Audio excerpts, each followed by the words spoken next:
Hi friends, welcome to our channel. Brahmamudi serial next ఎపిసోడ్లో ఏం జరగబోతోందో ఈ వీడియోలో చూసి తెలుసుకుందాం. నందగోపాల్ బతికే ఉన్నాడని తెలుసుకున్న కావ్య రాజ్ అసలేం జరిగింది అని తెలుసుకోవడానికి ఈ వీడియోని స్కిప్ చేయకుండా ఎండ్ వరకు చూసేయండి. ఇంట్లో అందరూ గొడవలు పడుతూ ఉంటారు. అదంతా చూసి ఇందిరాదేవి, సీతారామయ్య ఇంకా చూడలేక, ఓపిక పట్టలేక ఆపండి అని సీతారామయ్య పెద్దగా అరుస్తాడు. అప్పుడు వాళ్ళంతా సీతారామయ్య ఇంటికి వచ్చిన విషయం అప్పుడు గమనిస్తారు. సీతారామయ్యని చూసి ఆశ్చర్యపోతారు. అందరూ ఒక్కసారిగా గొడవ పడ్డం ఆపేసి ఆశ్చర్యంగా సీతారామయ్యని, ఇందిరాదేవినే చూస్తూ ఉంటారు. అప్పుడు సీతారామయ్య, ఇందిరాదేవిలు ఇద్దరు లోపలికి వెళ్తారు. లోపలికి వెళ్ళగానే సీతారామయ్య, ఆఫీసర్స్, మా రాజ్ కావ్యలు ఇద్దరు మీకు 100 కోట్లు చెల్లిస్తామని మాట ఇచ్చిన ప్రకారంగానే మేము ఆ డబ్బుని మీకు చెల్లిస్తాము. కానీ మీరు ఈలోగా మీ ప్రాసెస్ ప్రకారం ఇంటిని జప్తు చేస్తామని వచ్చారు. కానీ ఇప్పటికిప్పుడు ఇంట్లో నుంచి వెళ్ళిపోమంటే మేమంతా ఎక్కడికి వెళ్ళాలి? అందుకనే మాకు రేపటి వరకు సమయం కావాలి. రేపటిలోపు మీకు మా ఆస్తులన్నిటినీ అప్పచెప్పేస్తాము. అప్పటి వరకు మాకు సమయం ఇప్పించండి అని అంటాడు. అప్పుడు ఆఫీసర్స్, అలాగే సార్, మీరు చెప్తున్నారు కాబట్టి రేపటి వరకు మీకు గడువు ఇస్తున్నాము. ఈలోగా మీ ఆస్తులన్నిటినీ మా బ్యాంకుకి అప్పచెప్పాలి. లేకపోతే మీ ఇంటికి సీల్ వేసి మీ అందరినీ బయటికి గెంటేయాల్సి ఉంటుంది అని అంటారు. అప్పుడు సీతారామయ్య, మీకు అలాంటి పరిస్థితిని తీసుకురాములేండి, మేమే ఈ ఇంటిని ఖాళీ చేసి రేపటిలోపు వెళ్ళిపోతాము అని అంటాడు.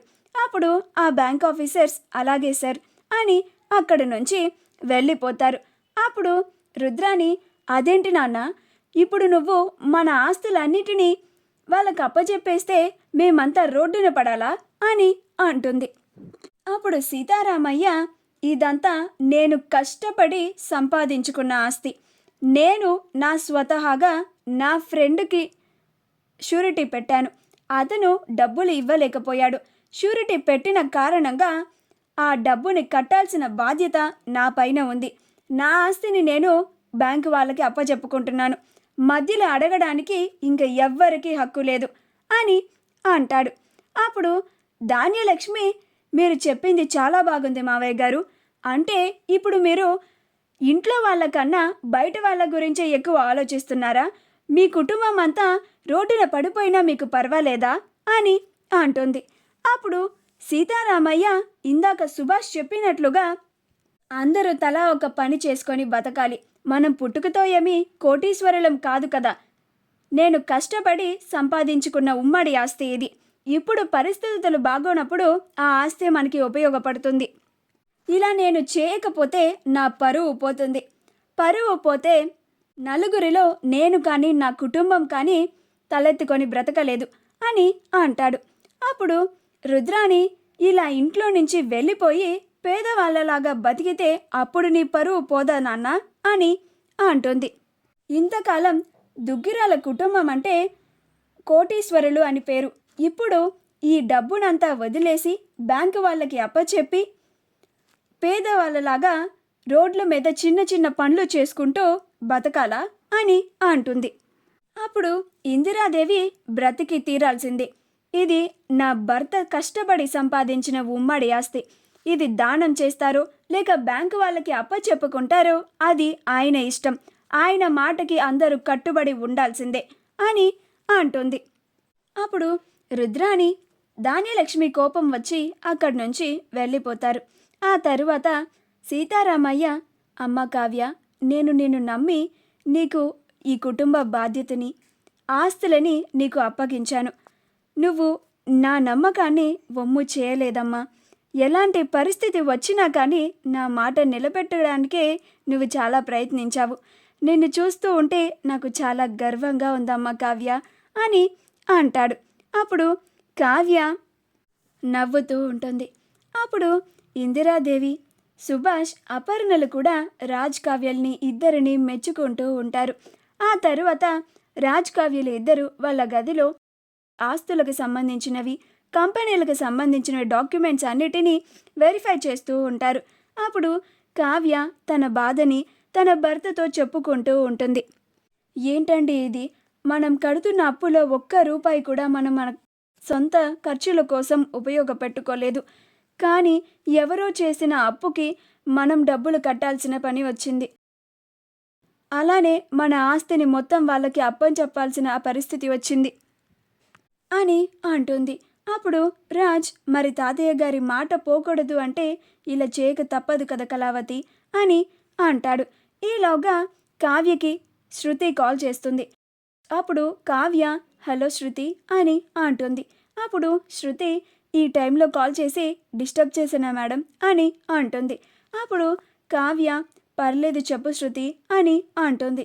అప్పుడు శృతి మీరు స్టాల్ని రెడీ చేయించమన్నారు కదా మేడం, స్టాల్ రెడీ అయిపోయింది, ఒకసారి మీరు చూసి కన్ఫర్మ్ చేస్తే మేము ప్రొసీడ్ అవుతాము అని అంటుంది. అప్పుడు కావ్య ఆస్తులని కంపెనీలని రేపు పోగొట్టుకుంటున్నాము, ఇంకా స్టాల్ని చూసి ఏం కన్ఫర్మ్ చేయాలి అని అనుకుంటూ ఇప్పుడు నేను ఆ స్టాల్ని చూడలేను శృతి అని అంటుంది. అప్పుడు శృతి ప్లీజ్ మేడం రేపే ఆ స్టాల్ని పెట్టబోతున్నాము, ఒక్కసారి చూసి కన్ఫర్మ్ చేసి చెప్పండి మేడం అని అంటుంది. అప్పుడు కావ్య సరే నాకు సెండ్ చేయి శృతి అని అంటుంది. అప్పుడు శృతి అలాగే మేడం అని తనకి వీడియోని సెండ్ చేస్తుంది. అప్పుడు కావ్య తన మొబైల్లో శృతి పెట్టిన వీడియోని చూస్తూ ఉంటుంది. అలా స్టాల్ మొత్తం చూసిన తర్వాత తనకి ఆ వీడియోలో నందగోపాల్ ఫోన్ మాట్లాడుతూ కనిపిస్తాడు. అది చూసి కావ్య ఆశ్చర్యపోతుంది. ఆశ్చర్యపోయి ఏవండి ఒకసారి ఈ వీడియో చూడండి అని మొబైల్ని రాజ్కి ఇస్తుంది. అప్పుడు రాజ్ ఏమైంది కళావతి అని అంటాడు. అప్పుడు కావ్య ఒకసారి ఈ వీడియో చూడండి అని అంటోంది. అప్పుడు రాజ్ ఆ వీడియోని చూసి దాంట్లో నందగోపాల్ ఉండడం చూసి రాజ్ కూడా ఆశ్చర్యపోతాడు. అప్పుడు రాజ్ ఇదేంటి వీడింకా బతికే ఉన్నాడా అని అంటాడు.